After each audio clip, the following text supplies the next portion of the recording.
Hello, everybody. My name is Cozy, and welcome to episode one of My Forever World. I'm super glad that you guys are here to watch this. I'm really excited to start a brand new world just to play in for as long as I can. My plans for this world is kinda to be just an artistic canvas for myself. I'm planning on building things that reflect the way I'm feeling, the kind of stuff that comes into my mind, and make this just a creative outlet for me to express myself through. And I hope you guys enjoy it as much as I do. My goal for this episode is to make myself a nice and simple starter house that will provide me everything I need in the early game for exploration, mining, and the sorts. But I also want to make this build mean something and have a lot of life in it. Have something that you can look at it and go, wow, a lot of thought was put into this build. I also want to walk you guys through my building process and how I go about making builds so that I can show you how I like to bring life into builds and how I just generally start making them. So I'm going to go ahead and get right into that. I hope you guys really enjoy. Thank you so much for watching. Okay, so the idea for the starter house I ended up making came from a sketch that I made while I was bored at work. So I'm going to go ahead and put it on screen right now so you can see what it looks like. And as I was sketching it, I started thinking of potential characters that could live in this house, what its purpose is, maybe where it's located. And I ended up coming up with something pretty cool that I will go over in the final showcase of the build.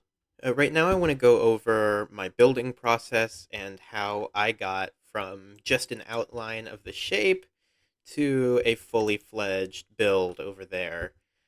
So I like to start my builds by outlining what the general shape is going to look like. Before I start placing anything down, I like to make sure that I have the size right and that all of the amenities and assets look good on the build. The next thing I generally do is choose a palette that I think works for the vibe that I'm trying to go for a build, and then I fill in the shape with color, and maybe toy around with it until it looks kind of like what I imagined. Then I kind of expanded that block palette and tried to texture it to make it look the way that I think the light would hit it.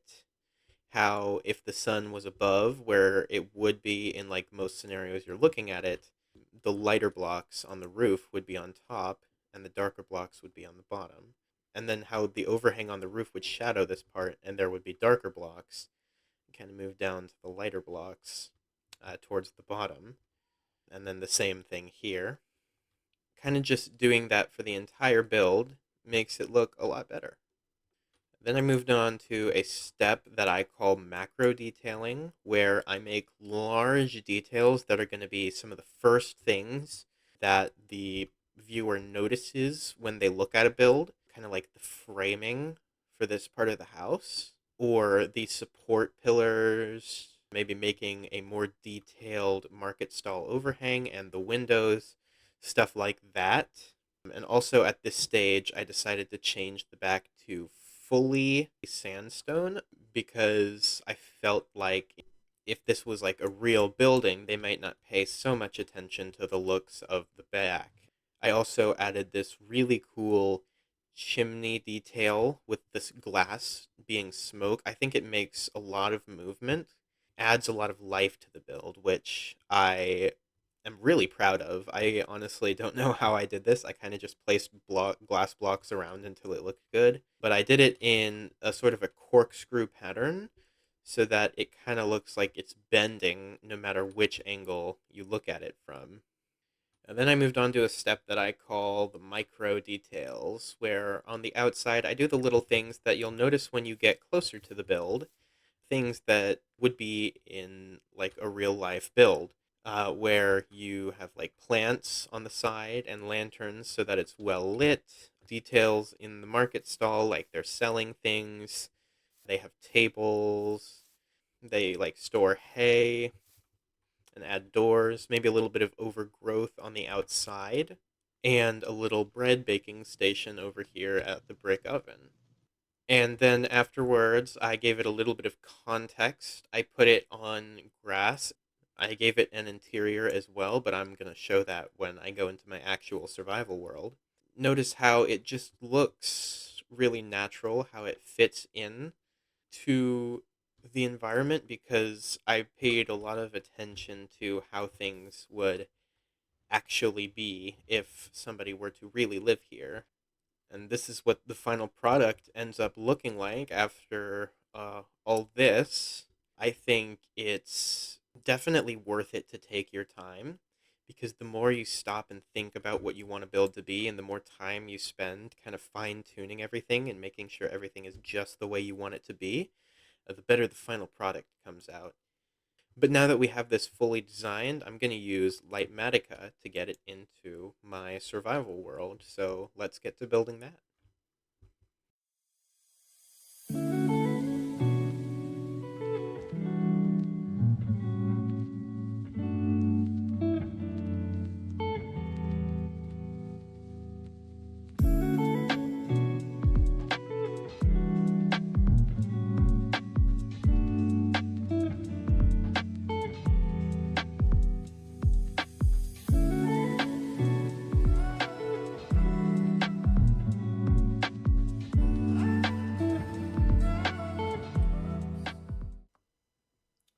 All right, so imagine this. You are an adventurer exploring the lands, maybe trying to get to a different destination that's super far away from your original spot, and you're hungry, you're tired, you need a place to rest.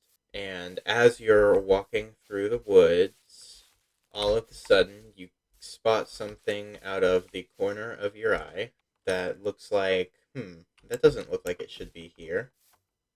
So you start heading towards it, and you notice as you get closer that, hey, that looks like smoke. And then you start to see the chimney, and you realize, hey, this is a house. This is that place that everybody talks about, the place run by the two nice old ladies that give adventurers a place to rest on their travels. It's just out in the middle of nowhere, specifically built for adventurers to take a break. It's got a nice little bench for you to enjoy the view, a nice custom tree. I'm actually really proud of this custom tree. Took me a while to figure it out. And go to the custom tree, and then you follow the path up here, and you see one of the nice old ladies working at this little market stall. So you go on over, and they're selling some food because you're hungry. You're going to want to eat, right? They're selling wheat, carrot, cake. This is where they farm it back here. This is where they keep all the stuff. And you ask if you can have a rest. So they let you inside, and you walk past the sun hat that they use while harvesting the crops, the water they wash the carrots in, and just a bunch of stuff that would be used by adventurers or by the people running the place, like a bunch of storage or a cartography table for the adventurers to map out their path. And then one of the nice old ladies takes you up to this room, which is a place for the adventurers to sleep and to study and to store their stuff, like armor, their books, their items, and then other items here. And then there's a ton of beds for them to sleep in. I got 6 of them right here. Then up a floor, this is the part that the adventurers don't get to go up to. This is where the people who run the place sleep. They've got just a nice little room with bigger beds with their pet doggo Humphrey. Hello there, Humphrey. Maybe these nice old ladies like knitting or sewing, so they have a loom. They have their own personal storage. They keep their pajamas and slippers up here. More storage, place to put books, and of course beds for them to sleep in.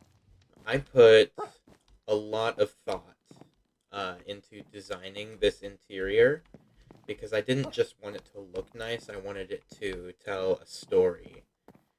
I wanted you to be able to look around and be like, huh, this makes sense for that to be here because, for example, this is where the adventurers would sleep. And I also wanted it to function as a starter base, so I added a bunch of room for starter storage and a bunch of the starter workbenches as well, just for me to use. And, a starter farm back here. I also wanted to mention that back behind here, I did a little bit of terraforming to make this some sort of cliff face. Not really for any particular reason, just because I thought it looked better and looked more like what would be here. Um, so yeah, this is the place that I went ahead and named Le Repos, which is French for the rest, because that's exactly what it's used as. It's used as a rest for adventurers. Yeah, that's about all I have to say for this build.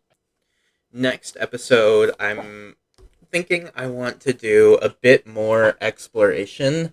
I have this idea for a little secluded village of just a bunch of adventurers who know each other pretty well, trying to make a small settlement. And I'm thinking it could look good in a taiga forest. But since this is a large biome world, it's going to take me a while to get there. So next episode is going to be all about exploring. But thank you guys so much for watching. I really, truly appreciate it. If you want to watch me do work in this world or play other games live on stream, you can visit twitch.tv/, cozy underscore the underscore piglin and catch me live, talk with my chat as we just play a bunch of games and sometimes do work in this world. But again, thank you guys so much for watching. I really truly appreciate it, and I'll see y'all in the next episode. Peace out. God bless you.